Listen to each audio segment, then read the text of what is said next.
Hi ho, fellow armchair Imagineers. Tiki here. And Blue And Dragon Mickey 5. And Monkey.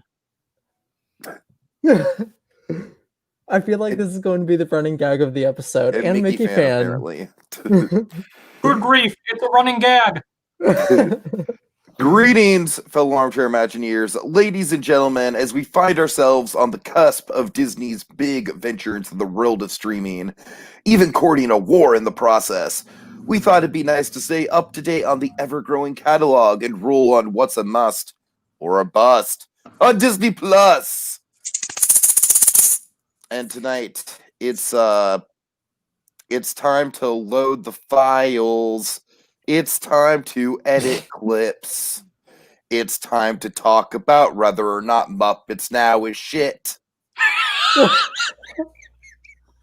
God, Way to turn something wholesome to something cynical. Just way to demoralize the kids. Just Come on, Tiki. way to just tell the kids you're wrong and stupid. I'm not a fan. I'm not a fan. I'm a fan of the Muppets. I love the Muppets. I want the Muppets to do better than this. Oh, come on. I think that 2 out of the 4 of these land. 1 out of the 4 of them really lands, and guess which one that is? It's the one with the character that I can do the voice for. Well, That in quotes one. that I can do the voice for. I know I can't. I really can't anymore. I used to be able to. Yep. I don't know. I guess my voice got deeper. to do it. Hiya! Guys, I don't know what to tell you. I love Lifestyle with Miss Piggy, or Lifestyle as they say. Yeah. And I like the RuPaul thing, okay, just because RuPaul is very pleasant and he interacts well off the Muppets. Other than that, I think this thing is a bit of a shit show. At the very least, not an overwhelming confidence in the pilot. At least, just, I will never judge anything on the pilot. Like, that's Except just airplanes. like I just like, because a pilot's always going to have those first episode jitters. Claude says So first am I Muppets the- now and maybe Muppets tomorrow. Yeah. So am I the most positive in the room? Or- Possibly. Oh no, I loved it. Okay. Yeah, I thought it was a good first episode. Yeah, I think that if this is what the first episode looks like, it's only going to get better from here as they figure out what are they going to do, what are they doing, how's the improv working. Just give me as little fucking Kermit as possible at this point. Wouldn't it be amazing if the final episode of the series ends with Crazy Harry just blowing it all up? He can blow Kermit up. In a sense, he'd be blowing the internet up. Oh, Oh, good one, Dragon. Okay, let's just talk about the elephant in the room here, guys. Well, I didn't have any thoughts to go on. Remember when? Oh, I'm sorry, Dragon. Go ahead. My bad. Yeah, I'm somewhere in the middle on this one because I haven't quite abandoned hope, but it was not. Again, it was a rough pilot. It was a bit of a rough pilot. I was actually really surprised because I thought it was gonna be like 10 minutes because they kind of said it was gonna be. I don't know how it's gonna be going forward. Part of me's wondering if it's gonna be like 20 minutes of like a bunch of segments going forward. Collectively like 22 minutes or so, like this pilot, this first episode for the other 5. I'm not sure, but.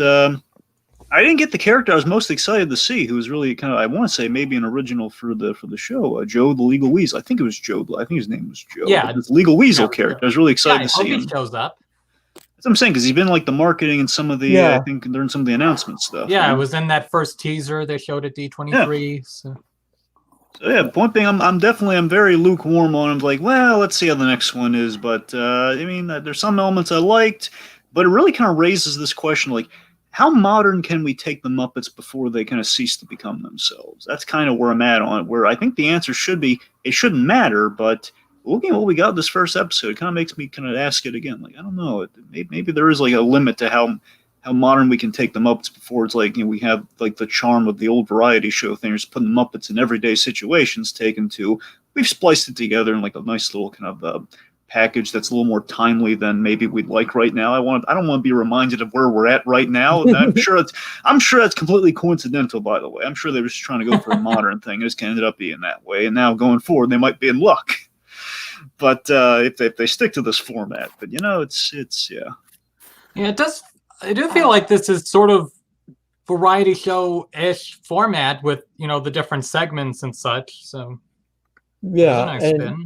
I think that's where this really stands out. Is like, for all intents and purposes, this is pretty much the closest thing we're going to get to a Muppet Show revival. Which I think is a little sad, just seeing this is the best we could have done after all that time that's gone by. Yeah, they since, could be doing better with They the could be Muppets. doing better, but they could also be doing far worse. That's true. We could have nothing still, so I'll take Muppets period over nothing. But still, though, I mean, the last thing we got of the Muppets was at least a solid attempt. The Muppets, the 2015 show, right? The Muppets 2015 is, after one episode, it's far superior to this, in my opinion. That's what I'm saying.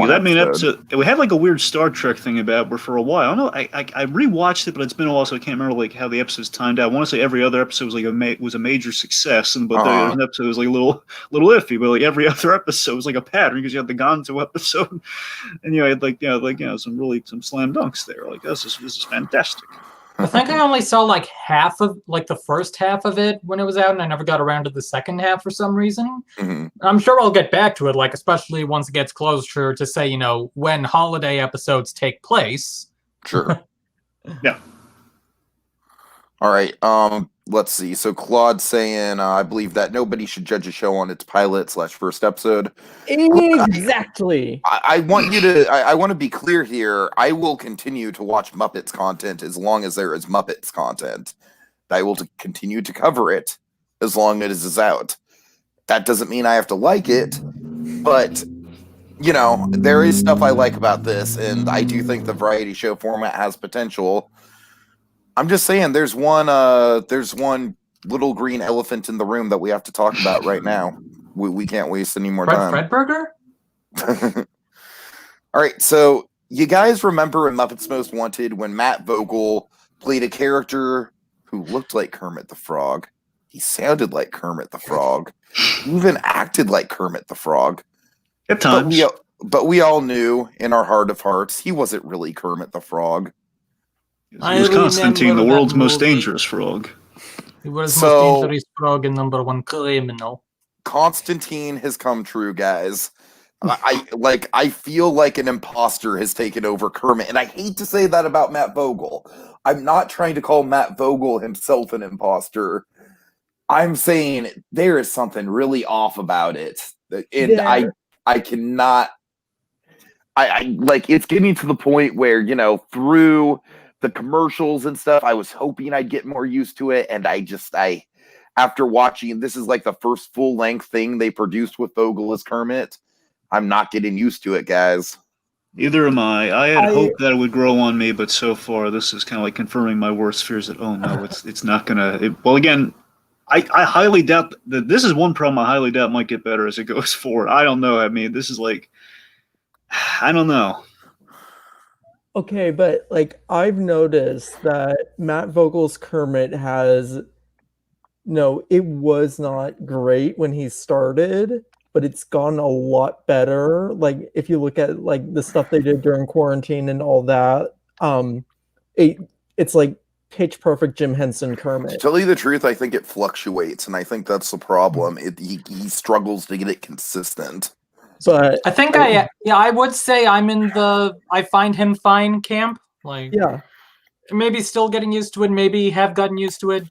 And I don't know how much of a false equivalence this may be, but no, I can't help but wonder how the transition was back in the day between Henson and Whitmire. Right. Yeah. Because I grew up on Whitmire, so I really wouldn't know. Yeah, because Whitmire was certainly sounded pretty different from Henson. Well, the Kermit, real baseline, if you want to think a simple baseline, it would be doing a back-to-back of Treasure Island followed by... wouldn't it be Treasure Island followed by No, wait, no, oh God, no. I think you're thinking like not Manhattan followed by A Christmas Carol? Yeah, that's what I meant. Yeah. That's what I was looking for a second. But that's what I'm saying. I think that's kind of your baseline to really kind of judge the voices, kind of see the kind of the cross, like kind of the transition. The voices, like, as far as the puppetry itself, I don't notice too much, except Constantine's face does show up sometimes, like he does some of those movements, like the crown.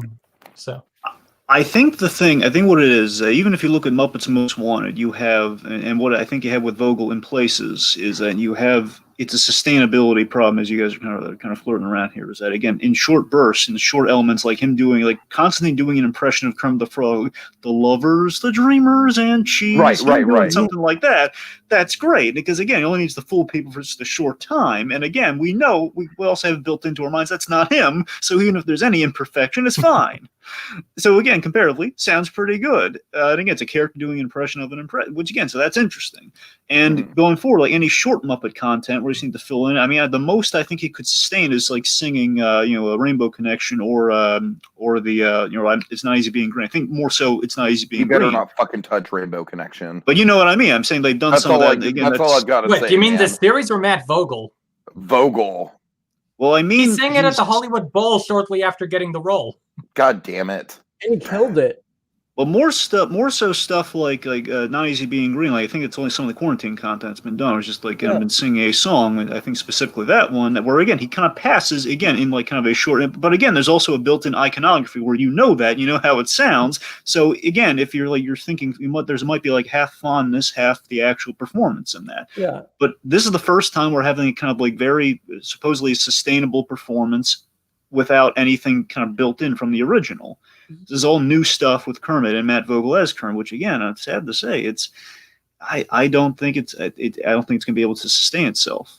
I'm willing to give the benefit of the doubt just because it is the first episode, and also because like I can't imagine the terror of thinking, oh my God, this is the first time I'm doing my Kermit. Oh yeah, sure. Like I think I'm willing to give Matt Vogel the benefit of the doubt and chalk it up to some nerves and chalk it up to all that. Wonder what it would have been like in an alternate universe where Steve Whitmire doubled as Constantine. There is one element to Matt Vogel's Kermit in this episode in particular that we're going to get to that had absolutely nothing to do with Vogel himself, but it infuriates me. There is a writing element to it as well, which again, if we're already kind of iffy on Vogel already, where again, it's adds to the pressure on the guy, and then you have like this writing, which in this pilot may not support any. Generally speaking, I think the writing's fine. Rewatching the pilot, I think generally speaking, it's fine. My problem comes in segment 2. We will get there. Well, that's what I'm referring to, Tiki. I'm referring to the writing in that segment. Yeah. Okay, I say this as a joke. What if Steve Whitmire did whatever got him fired just as a way, like, okay, they're going to make Matt Vogel Kermit and people aren't going to like him, so that'll be a way to get, revenge on Matt Vogel for something. Are you going somewhere with that? Oh, this is a long walk. It's a stupid conspiracy theory I'm coming up with just off the top of my head. It's a real long walk. Okay. All right, so I think what do you think? I think we've covered like the Vogel of it all. Yeah. Obviously, we'll hit more of it once we get to the Kermit heavy segments. So, but until then. Well, speaking of Kermit heavy segments, let's go to the intro and framing device. All right. So the premise seems to be, and again, I don't know if this could, for all we know, this could change in the next episode. It could just be like a one-off how they're approaching this, but I think it sounds like this is how they're going to approach all of these, if I'm a betting man. Premise seems to be Scooter is curating the videos and the segments that the Muppets are sending in, and Kermit, presumably he's put the whole shindig together, so he's kind of the lead guy giving notes and everything, right? Yeah. Something like that. Yeah. Yeah. I like it. I think it's cute. I think it's kind of clever. I think it kind of to go back to the Muppet Show comparisons, I think like it's really similar to those backstage segments in the Muppet Show. I do like that Scooter is the one that's getting the brunt of all the stress. Exactly. What if, like, over the course of these episodes, Scooter just becomes progressively more insane, like, dealing with it? That would be funny. That happens. Especially once we get Joe the Legal Weasel. Oh, God. Yeah, I can see Looking Joe forward to popping that. up during these segments. Yeah. Uh-huh.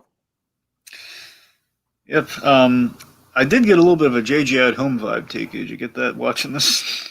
Slightly, yeah. Sure. Just with the different framing segments. device, it was like this whole like we're doing kind of like a Muppets but basically a Muppet show at home, which again, unfortunately, more timely than it should be. Unfortunately. Yeah, it did feel like sort of fun, like, you know, or like right that it was like it was sort of cool, like, okay, first episode, and it's them being like, we gotta upload the first episode now.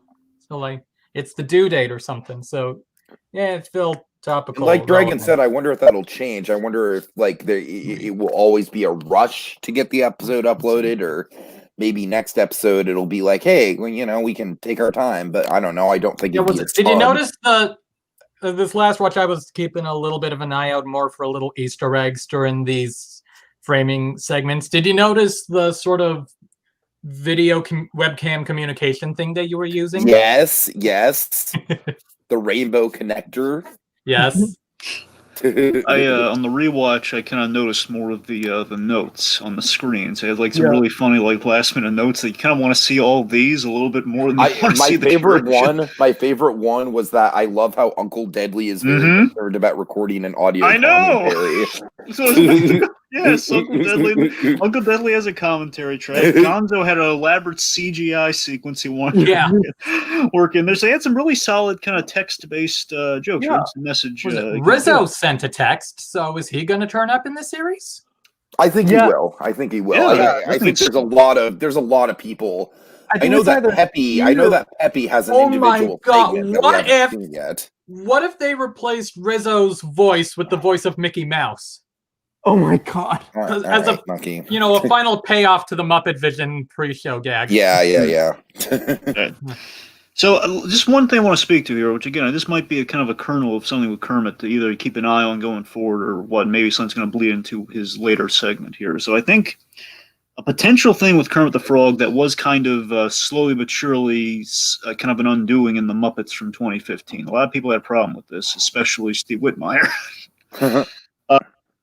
Kermit has this issue that kind of arises at him being maybe miscast in a sketch here, where basically Kermit kind of maybe having a bit of a cynical or slightly, again, emphasis on like an unintentionally or slightly antagonistic role towards another Muppet, which feels a little out of character for Kermit the Frog. Kermit's kind of more of a reactionary kind of guy versus...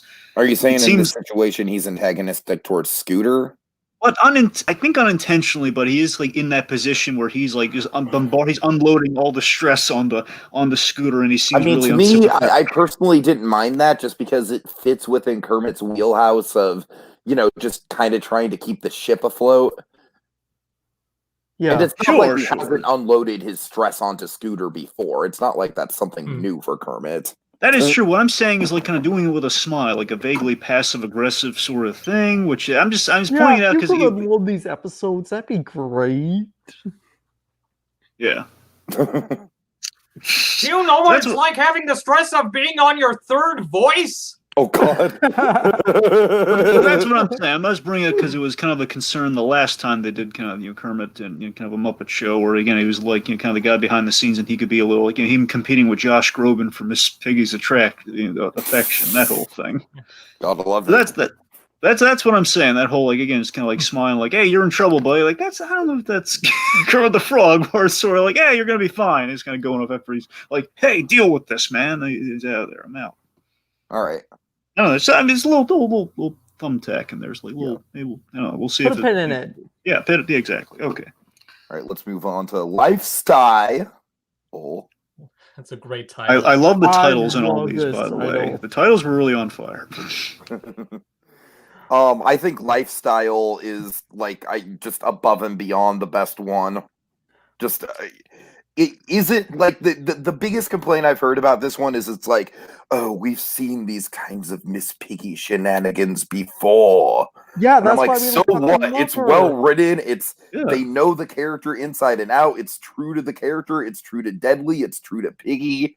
It fits within the modern, like, fashion vlog world. I love it. I love it so much. Everything about it just fires. Here's Matt Vogel's MVP role, man. Uncle Deadly. He's so. Oh my god. That's what I'm saying, man. Of course, like this is like one of the Deadly's best elements definitely from the got some good lines in 2015. this. Yeah, and again, it's one of the great elements to pairing these two together. A lot of fun. Yeah, I think that I did not expect Piggy and Deadly to have such amazing chemistry. Well, clearly you haven't watched Muppets 2015. I haven't. Oh, you got to, man. You really do. Believe me, if you liked the pilot for this, you're gonna love. Okay. Man. So this brings up a question I have, is like just how much of these parts are not unscripted? Like, say, especially the stuff where, like, say, Piggy's involved in a fight. I feel like the biggest parts of them that are unscripted are the celebrity reactions. Yeah, that was what I figured too. There's certain elements of this you can really probably fill in. Okay, this absolutely is probably improvised. Where we have elements where I don't think it's as improvised as they were touting off from the start of this, though. I gotta be honest. I'm sure there's stuff where it's like, okay, here's the segment, here's the beats, improvise according to those beats. Yeah, that's basically what I was expecting. Much as I'd like to think Deadly is just kind of reaching for a notepad off screen, I don't think that's going to be possible for the puppeteer. So I'm going to say so. I think maybe the dialogue is like what exactly they're saying. That might be improvised, but again, like certain maybe there's like a vague out. At the very least, maybe it's like a Curb Your Enthusiasm. There's an outline for what has to happen, but you get loosey goosey with the dialogue. Again, I was sort of mainly referring to like fight choreo. I mean that one absolutely is definitely gonna be, But then again, the famous karate chop was improvised. Let's bear that. So okay, can I just say Tay Diggs is just wonderful. I love how. So who would Miss Piggy be in Rent? Who would she'd be Maureen, of course. Yeah, Maureen. Yeah. Is there really any argument, Monkey? Come on. Yeah, that is true. Yeah, I was I would only say Mimi in this context because playing off of Tay Diggs. I would say Janice would be Mimi. Yeah. The face slapping massage was pretty funny. How Tay Diggs. Face slapping massage was the most funny thing in the whole Black leather and lace. Oh God! All right. Well, also with the Deadly stuff, they're back and forth so great. It's the whole tell me my flaws. It's just like, I don't want to play this game. The external, the internal. Because he's so dialed in that Deadly. Gotta love him. So if we're talking about say people in character, it's a funny line. You say you have Janice being like, clothes are just an option, man. Feels like a bit of a 180 from Muppet Caper. I don't take my clothes off for anyone, even if it is artistic. right. Well, no, in Muppet Caper, I'm pretty sure she said. Did I say Muppet Caper? I meant Manhattan. There you go. That's different. Yeah. Yeah. Caper, she's like, if I want to run around naked, I should be able to. Oh, there you go. Well, that fits. Wow. Yeah, she sat on the bed. It's a 360. They're all going. Welcome to Muppet Vision 360. Like to go back and forth on clothes. Yeah. Yeah. Also, I get quite a bit of amusement out of the sheep. Yes. Is that a new character? No. See, the sheep are from one of my favorite things with the Muppets from back. Maybe not the favorite, but one of the nostalgic favorites was the Muppet fairy tale theater thing. And they had the Boy Cried Wolf with Gonzo, and they had many sheep. And one of the sheep, I believe, they just reused one of the sheep there. Yeah, that makes sense. Rosie. Also, she didn't get to do much, but I adore the way that Miss Piggy says, Linda Cardellini. I should mention, though, again, I mentioned this when we did Memoirs a couple back. I love Linda Cardellini, our new show, and that's probably maybe one of the reasons they sought out Linda Cardellini, because she's doing Dead to Me on Netflix. She's really good. Very pleasant, and I love how she's about that. She's so complimentary towards Miss Piggy, and the whole the moi gag. Oh, not moi. Miss Piggy on Dead to Me. What would that be like? Oh, well, she'd be the Christina Applegate character. Yeah, that's what I was thinking. I think that all the celebrities like it was so clear that all of them were down to clown. Oh yeah, for sure. That it really helped. All right. So that brings us to our next segment. Yes. Yes. Oh boy. Oh boy. Oh boy. You can just feel the dread in the air on this one, folks. Oh, Walter's back. Now nice. I was really pleased with that, seeing Walter again. Right off the bat, I was like, he hey, was Walter. barely in the Hollywood Bowl show, so there you He was still also, if I remember, Dragon, did he ever pop up on ABC's The Muppets? Here's the thing. If he ever appeared, it was only in like the 17-minute pilot, but I don't even think he was in that. He never appeared. I don't think he did. Yeah. That's something I'm pretty sure he never did. If that's the only place he could have appeared, I'm pretty sure he didn't. I'm pretty sure he was in that Christmas special they did with Lady Gaga. So. Well, that doesn't count. Before I say what I'm going to say, let me just say, I think the idea of the Muppet Master segment is good. I like Walter having his own segment. Mm-hmm. I like Walter spotlighting different Muppets talents. That's all good. And he's all good about the Muppet knowledge, which makes sense, and that's great. Fuck the idea of Kermit being a photo bomber. It's goddamn offensive to me. Now, the gag itself, taking Kermit out of the equation, though, it's kind of funny. Like photography. It should have been Gonzo or Fozzie. Why wasn't it Gonzo or Fozzie? Again, Tiki, what about Pepe? Wouldn't Pepe be the go-to? Oh my god, either one. Why am I picturing Link Hogthrob doing it? Why are you would also be a better choice. Link Hogthrob would call all the attention to himself. Basically, it'd be like Shatner if it was Link Hogthrob. Yeah, Fozzie sounds like a more fitting choice. So I think Pepe's like gold. Anyway, I'm sorry, Tiki, go on, please. Kermit the Frog, his whole thing is running a tight ship and helping people and not getting in the way and making sure that things run smoothly. You can tell how offended in my voice I am. I'm like, I don't take many things as seriously as I take the Muppets. And at the heart and soul of the Muppets is a little green guy named Kermit the Frog. Kermit the Frog was done dirty with this, man. He was done dirty with this. I cannot unsee it. I cannot unsee it. I don't disagree.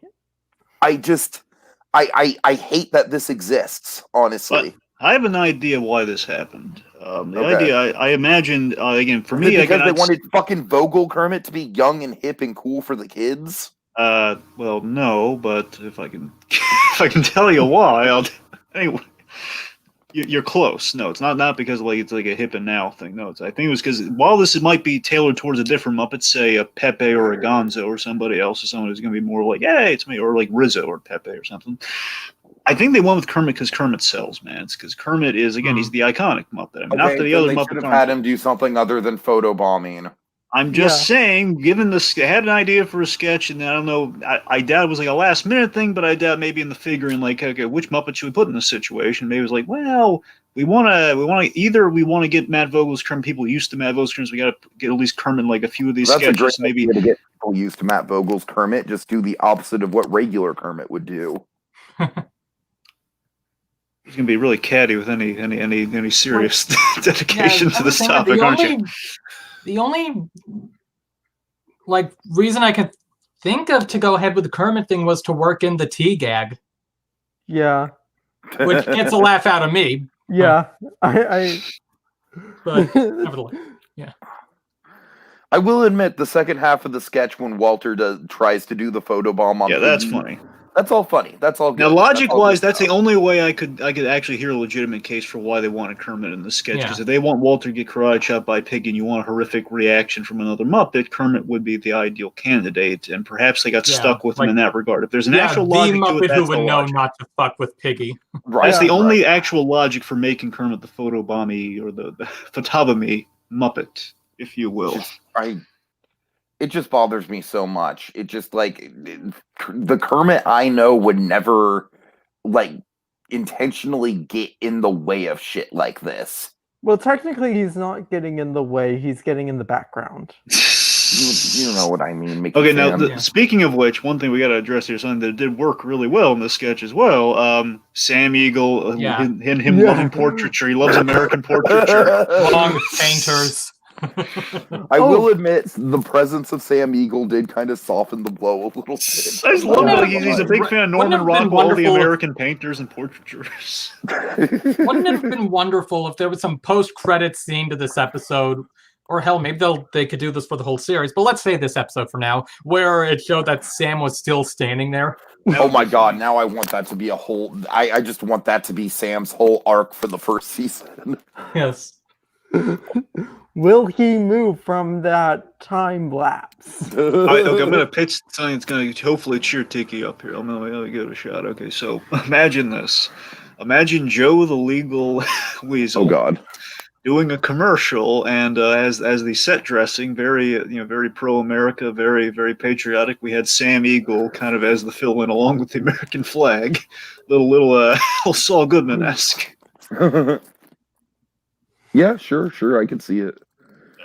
All right, well, regardless, Muppet Masters, I think the actual segment has potential, and I do see the argument for like getting the Miss Piggy reaction out of Kermit. That's fair enough, I guess. I still wish that they would have gone with something other than photobombing, just because, like I said, to me, photobombing, I'm sorry, I'm going to sound like a broken record here, but it kind of goes against the spirit of Kermit's character, at least for me personally. And yet again, it kind of raises this question in the thing of, like, again, can we go too modern with the Muppets? Yes. Which in some, maybe at least in some cases... Emphatically, yes. Yeah, well, that's the thing. So maybe in some cases with certain Muppets, absolutely yes. I don't know if it's like for the full menagerie. That's the question. I don't know if you can go too modern with Fozzie, because Fozzie's whole thing is that he's not funny. That's why I think Fozzie would have worked better for this. Yeah, but on the other hand, we have Piggy doing a lifestyle vlog, which is modern as you can get. Okay, you know what though? Piggy is a proud woman who's ahead of the times and always keeps up with current trends. That's just that is true. That's what I'm saying. I think there are exceptions. I think like Piggy and Pepe are like the most modern you can get with the Muppets in terms like because he's all about the modern fashion trends, and of course Pepe. Again, I'm kind of going off the Muppets. Yeah, maybe you could have some funny juxtaposition like with Deadly being super modern. Exactly. Like trying and failing. Yeah, Deadly's kind of like modern, but also he's like modern. He's trying to bring back retro, given his excellent wardrobe. That's kind of the right. Deadly is a hipster. Yes, he is. There you go. Yes, absolutely. Well, these are fine hipster. Hello, Let's class him up children. a little bit. All right. Okay, shall we move on? So yes. Okay. All right. Yeah. Okie dokie cooking. This is probably my favorite of the 4 segments. Oh, I hated. I genuinely hated this. I am very much in the middle between you two. Very much in the middle. This was my least favorite, just because, I laughed, basically the entire time the other 3 segments. I was stone-faced during this one. This, I think this one went on longer than it should have. It definitely went on too long. I'll agree. Again, it's too much of an actual cooking segment before it's about the comedy could within have the cooking done without segment. the plantains. Really? I think the plantains were what put this over the edge for me. I mean, just the plantains, though? I mean, like, the curry chicken. I think I hear what you're saying. Like, yeah. Okay, I'm just curious. Like, I actually think out of the 2, the plantains was maybe the funnier dish, just because Chef made such a mess out of that dish. Yeah. I mean, for me, it was like... Well, no, it's all like part of the same dish. Yeah, I think for me, it was funny to see, like, the different weird-ass ingredients that Chef would put in there, like the popcorn and the pineapple and, the funny Swedish text for them. And I also kind of like, this feels sort of genuinely educational. Like, it's a way to learn how to cook. Yeah. I love and then in the end, yeah, Chef just... Muppet Masters had a little of this as well, whereas, like, you learn a little about, like, photo tips. So, it's, a little blend of comedy and education. Education. Yeah. Now with the Swedish Chef being, insane. Where was I going with that? Can I just say, I think the guest star in this segment, no disrespect to her, I think she played off the Muppets the least well out of the guest stars this episode. And that's what I'm saying. It's kind of like you had the photography thing naturally worked in there, where this one was like too much cooking versus like the comedy of cooking. Like, the Swedish Which chefs. still has a moment or two, like when she goes, "I'm concerned," but yeah, this guest star like almost felt too realistic to the situation. Like she genuinely felt like. Right. Like she was a TV chef who just wanted to cook, and the Swedish chef asshole was messing with her vibe. I'm saying, unless you get Gordon Ramsay, that's not going to work for your comedy. And they already did that. I don't know, Nicole Byer. I feel like if you had like a Nicole Byer type, Emerald Lagasse, give it. That's what I'm saying, like Emerald or Gordon Ramsay. That's what you should be going for. Yeah. What's his? Yeah. Bobby Flay.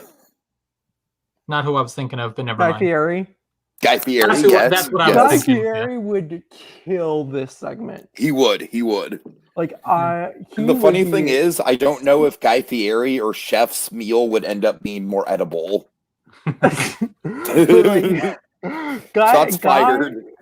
Fieri would be so freaking down to clown. Oh, I would not be surprised if he turns up. I love how getting into the segment, like Scooter, like pulling up like the Swedish chefs. The email? The email. It's all in Swedish. Yes. Mock Swedish. Really funny. Yeah.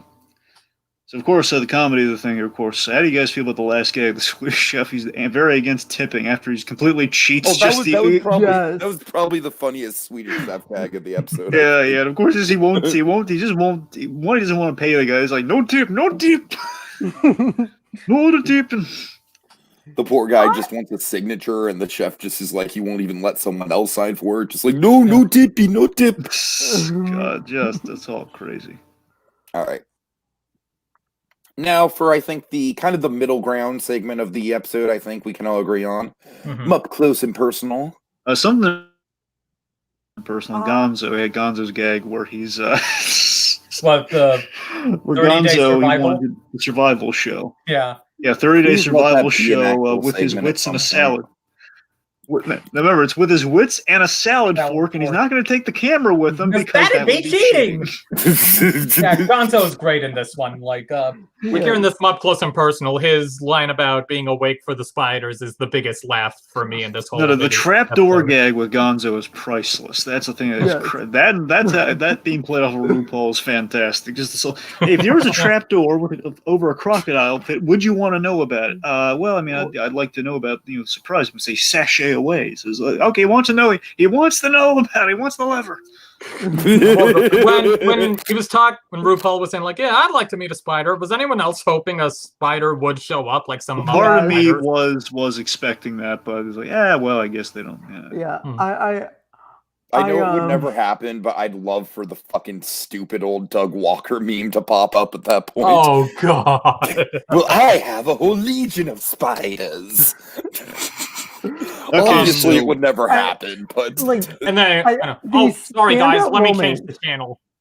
All right, so Mupp Close and Personal, by the way, is one of the best titles. I don't know, it's such a silly but awesome title, Mupp Close and Personal. So again, this is kind of getting back to go on. Let me just say, the standout part of this segment was RuPaul and Miss Piggy. Oh yeah, RuPaul in general is just like. I mean, I really liked Kay Diggs, and it was nice to see him pop up. But RuPaul is definitely the MVP in terms of guest stars this episode, no question about it. And also, by the way, Mickey fan, RuPaul on the Muppets. Yeah, 2015 one. Yeah. Oh yeah. Fact. That's where they got him. I want the reverse to happen. I want Miss Piggy to guest judge Drag Race. Oh my God! Yes, it would be marvelous. Dude, hell yes. Oh my God. Why has that not happened yet? Never say never. I mean, they put it out there now, and now if anyone wanted to address, you can confront RuPaul. Well, you said this and there, and you really got on this big. I don't even watch Drag Race, and I want that so bad. I gotta tell you, what I really thought the heart of this whole thing was, and it really kind of charmed me? Howard, the dance choreographer. I do. Is he an original character? No, well, we've seen him before. Remember the Tonight? No, well, maybe because I know where I've seen him from. He was in the very Muppet Christmas movie. He was the so he's kind of an obscure pool at least. He's an obscure pool. I don't know. He might have been a Muppets Tonight originally. I think he's from that era. He's definitely he's from around that era. I believe the guy who was I don't know if he's been running the show on Muppets now, but at least the guy who directed this one, they had he directed that movie. That's how they got him. Gotcha. Anyway, so yeah, Howard though he was again. I like the friendly kind of connect that he kind of forged with RuPaul's. Again, remember like so Howard is kind of they force it. He pretty much forced it. Right. Anyway, yeah, so he is from Muppets Tonight. Yes, but that's the thing. I like that we had kind of this, the guy who traditionally is like the flamboyant kind of the dance choreographer of the Muppets. And he loves what he does, and of course, RuPaul very passionate about what he does. And again, it's like really kind of a nice little connection forged between these guys. Well, this is like a big fan answering all RuPaul's questions. The Gumbo thing. I had no idea RuPaul's name came from Gumbo. For me, maybe it was a touch hindered by like, wait, who's this character? Yeah. Oh well. But I think that I wouldn't have worked with like one of the standout, oh yeah, I know this character. Because what it would have worked with. I'm not saying this is a bad choice for a character, but I could totally see Big Mean Carl being a big RuPaul fan. Big Mean Carl's always for the win, guys. Oh my God, it's RuPaul!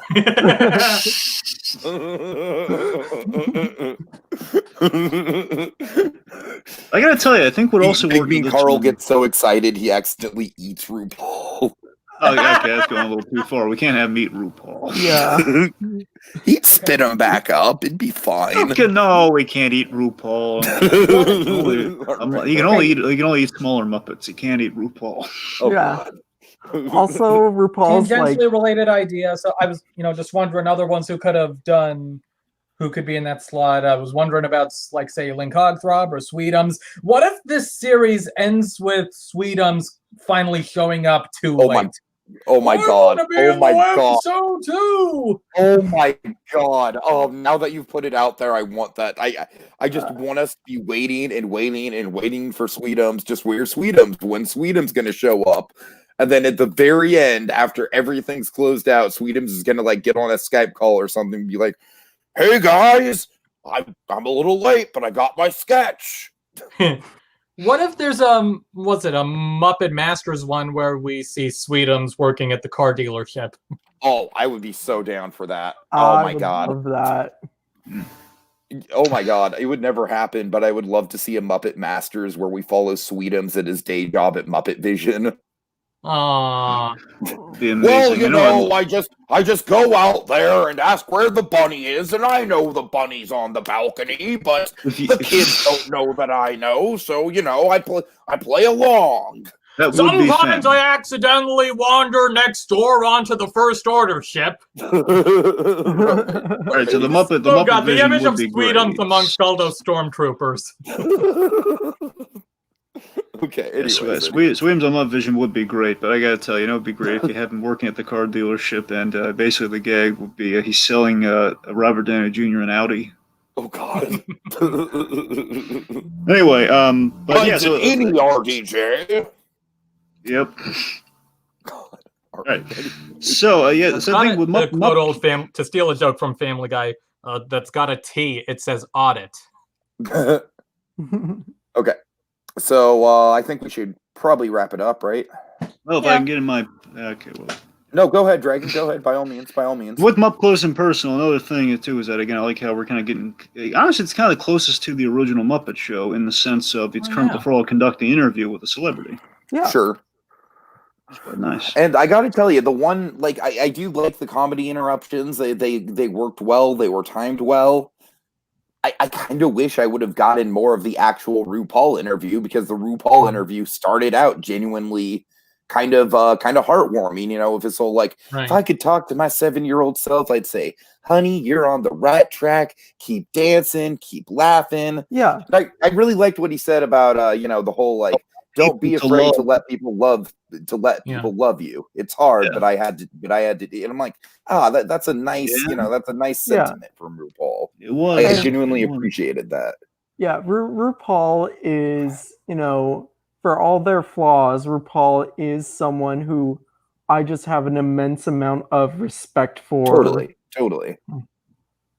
So I wonder where else this Up Close and Personal segment can go from here. Like, it's not just going to be always the interruptions, is it? Yeah, that's what I'm wondering. I would hope not.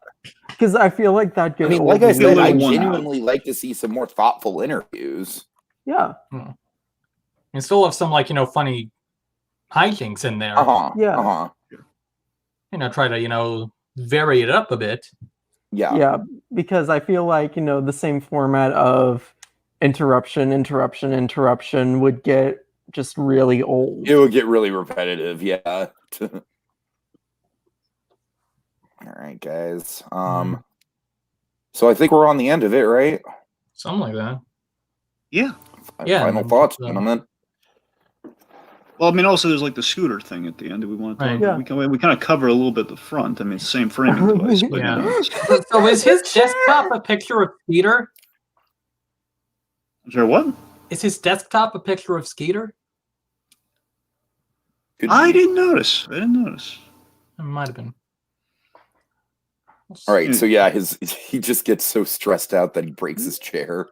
Yeah, and he just basically disappears off screen. Just basically leaves as Kermit's going off all these notes. Yeah, that's pretty relatable. That was I think probably my favorite gag of the entire episode. Just Skeeter saying "peace out." All right, final thoughts, guys. Let's hear it.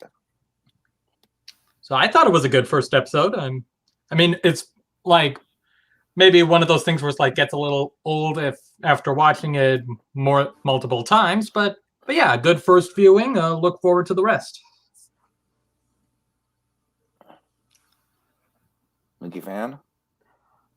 I think that there were some clear first episode jitters, but I think that there's, it's got good bones, and if they can fix some of those problems that we are seeing, that it'll be exactly what we've wanted it for a long time. You know who also has good bones? Dead Tom. God. Dragon? Yeah, I just even talking through it, there's still like it's kind of missing an X factor. And again, hopefully I think they're on the track of maybe finding it going forward. Hopefully by episode 2 they'll crack the code on again, maybe kind of mixing up the roster a little bit, get a little bit of Gonzo in there again. Even if I imagine there's gonna be more than just the segments we were presented with here. I'm sure we'll get more different segments, but even if we just stuck with these, again, you still vary these for sure. But it was again not what I expected for sure, but it's interesting. Again, not a slam dunk, but again, what pilot is. So I think I'm still on the hook. We'll see how next week goes. Okay. Final thoughts for me, folks. I wish I could be more positive about it. There is stuff in here that I genuinely really like, and make no mistake, no matter how good or bad this series gets, it's a Muppets product. I'm gonna be here for it. I'm just a diehard ride or die Muppet fan like that. So I'm in it for the long haul, no matter how long the series lasts. I think it's got some growing pains to overcome. I really think they need to learn their lesson and not make another character assassination thing. I think they need to be really careful when it comes to modernizing the Muppets, because frankly, the photobombing gag was really not starting things off on the right foot with Vogel Kermit. It really wasn't. Like, Vogel Kermit already kind of riding some rough waters. This didn't help. But beyond that, though, like I said, I definitely think the Miss Piggy stuff absolutely shines. The Swedish Chef stuff, it could have been better. I feel like it could have been edited a little bit better. But the interview stuff was good. So it's a mixed bag. I really do hope that next week's episode, or tomorrow's episode. Yeah. I really hope it improves. I really hope that I can genuinely like wake up and say like, oh my God, oh, this is the Muppets I was waiting for. And Vogel is perfect. I don't even notice him being a different Muppet Kermit anymore. No, I don't. What if we all do a complete 180 on the next episode? All right, but I'm hoping for the best. All right, well, that'll do it for us this week as we holster our remotes till the next installment calls for the draw. Mano y mano, just Plus and Us. Linda Cardellini.